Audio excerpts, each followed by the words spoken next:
Ya, saudara, saat ini saya ada di kota Haifa, Israel, suatu kota yang sangat-sangat terkenal karena keindahannya sekaligus juga kota perdagangan, ya. Dan kota ini menawarkan suatu pemandangan yang sangat indah seperti yang saudara bisa lihat, ya. Ini adalah pemandangan kota Haifa dari puncak gunung. Sangat-sangat indah, sangat-sangat memukau. Nah, saudara-saudara, kebetulan saya ada di Haifa. Waktu saya ada di Haifa ini, saya lalu teringat dengan seorang mualaf yang namanya siapa itu? Ustadz Kainama itu. Di mana Ustadz Kainama itu pernah dalam ceritanya atau kesaksiannya, dia mengatakan bahwa dia lulus sarjana teologi dari STT Jakarta. Dan selanjutnya dia diutus untuk belajar secara khusus tentang agama, ya, di Israel, secara khusus di kota Haifa ini. Nah, jadi dia ngomong soal hal ini. Nah, lebih jelasnya kita dengar kesaksian dia atau cerita dia tentang bagaimana dia diutus, disponsori untuk belajar di Haifa. Saya tetap Agustinus Christopher Kainama. Saya selesai strata 1 dari Sekolah Tinggi Teologi yang ada di Jakarta. Sebuah sekolah tinggi, sekolah yang dipersiapkan untuk menjadikan orang-orang sebagai pelayan di rumah peribadahan saudara kita tersayang, Kristen Protestan. Saya Protestan. Dan saya selesai sekolah itu. Tidak semua orang yang selesai teologi dengan latar belakang, misalnya ada nama, lalu di belakangnya ada huruf S besar, T besar, H kecil, atau sarjana teologi, otomatis menjadi seorang pelayan yang sering kita kenal sebagai, sebutannya adalah pendeta. Tidak semua orang. Tidak semudah itu. Gereja Protestan di Indonesia ini adalah lembaga kekristenan yang sangat luar biasa detil dan rapat untuk seleksi seseorang yang boleh naik ke atas mimbar dan berkata-kata tentang isi ayat Alkitab. Tidak sembarangan. Wah, luar biasa seleksinya. Sangat luar biasa. Dan saya bersyukur kepada Allah. Allah izinkan saya untuk masuk ke dalam situasi tersebut. Boleh berdiri supaya kelihatan. Nggak apa-apa ya. Nah, bismillah. Berdiri begini. Alhamdulillah.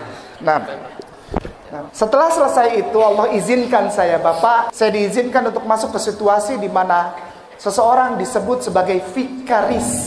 Saya bukan cuma bicara sebagai pelayan, mantan pelayan gereja. Saya tersertifikasi. Ini bukan ria, ini bukan sombong, tapi ini pertanggungjawaban. Agar setiap orang tahu bahwa tidak boleh sembarangan ketika kita mengungkapkan sesuatu tanpa pertanggungjawaban dengan data yang valid, data yang benar, data yang tepat, data yang sah, legal. Saya tersertifikasi dan saya terakreditasi. Saya masuk ke dalam wilayah waktu persiapan untuk menjadi seorang pelayan di rumah ibadah saudara kita tersayang, Kristen Protestan.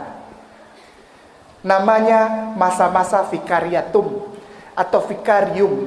Orangnya disebut vikaris karena ada masa vikariat, masa persiapan untuk menjadi wakil, dipersiapkan untuk menjadi pembicara atau pelayan atau gembala di rumah ibadah saudara kita Kristen Protestan.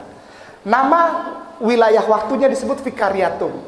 Di masa vikarium itu, di masa vikariat itu, di masa persiapan sebelum kita ditahbiskan atau di dalam bahasa Islamnya dibaiat, saya menerima keberkahan.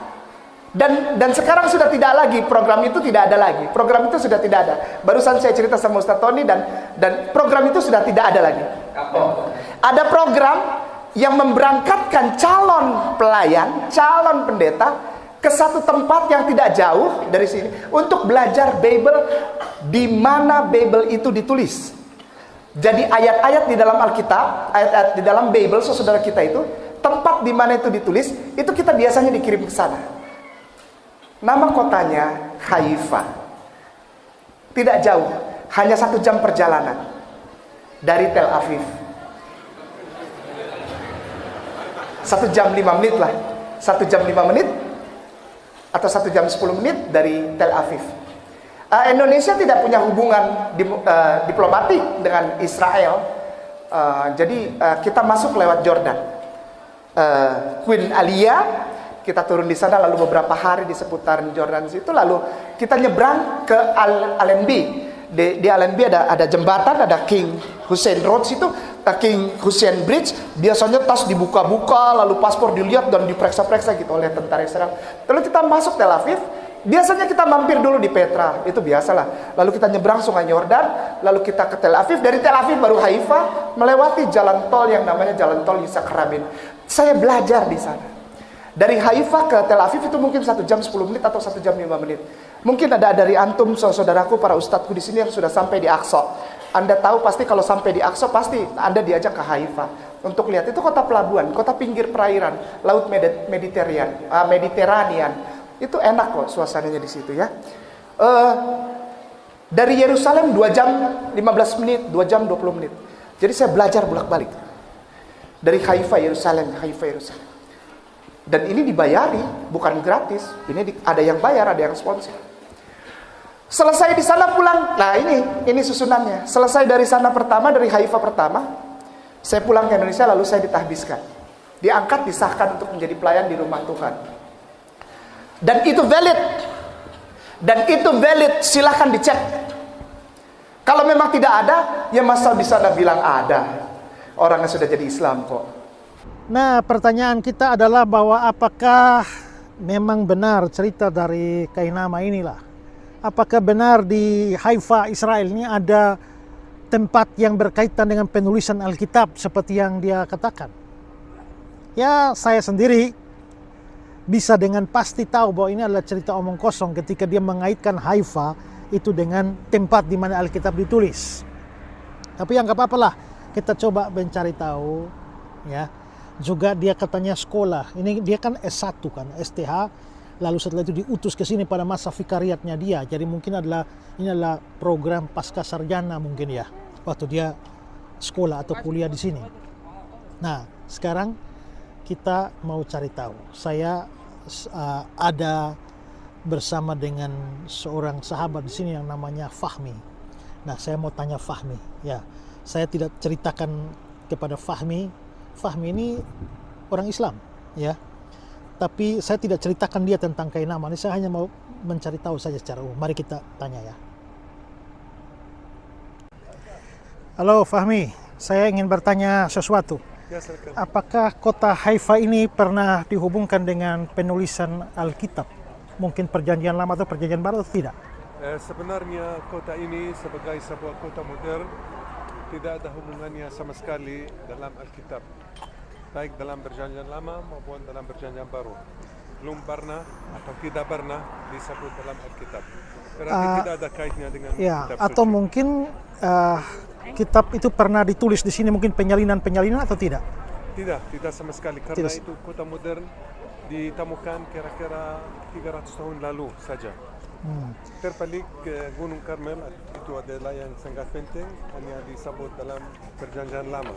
Oke, saya ingin konfirmasi karena ada orang yang pernah berkata bahwa dia diutus ke Haifa, Israel, untuk semacam suatu sekolah kependetaan di tempat di mana Alkitab ditulis. Itu informasi itu bagaimana?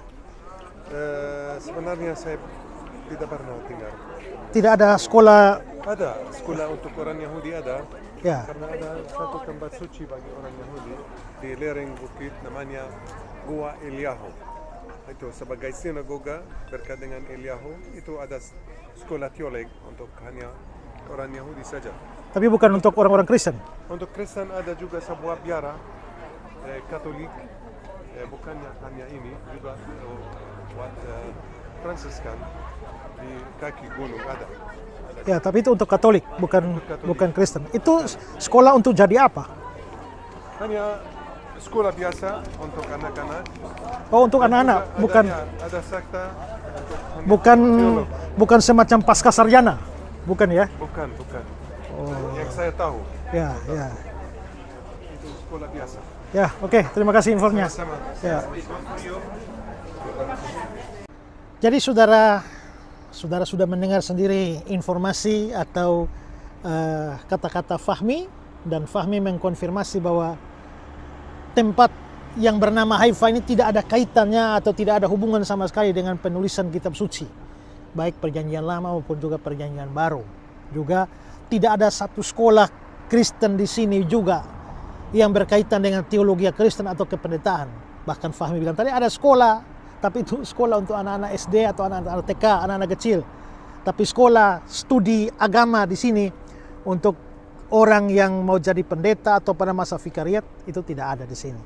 Nah, Fahmi ini orang yang dia warga Israel, dan dia ya boleh dibilang hampir setiap hari dia berada di wilayah ini dan juga berada di wilayah Haifa ini dengan mengantar orang-orang, memberikan penjelasan panjang lebar, dan saudara mendengar informasi sendiri.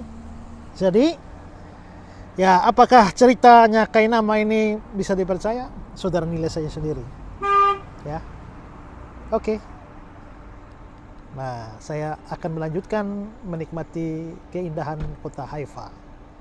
Ya, tadi saya bilang ya, saya lagi menikmati keindahan kota Haifa, tahu-tahu teringatlah aku akan Kainama. Ya.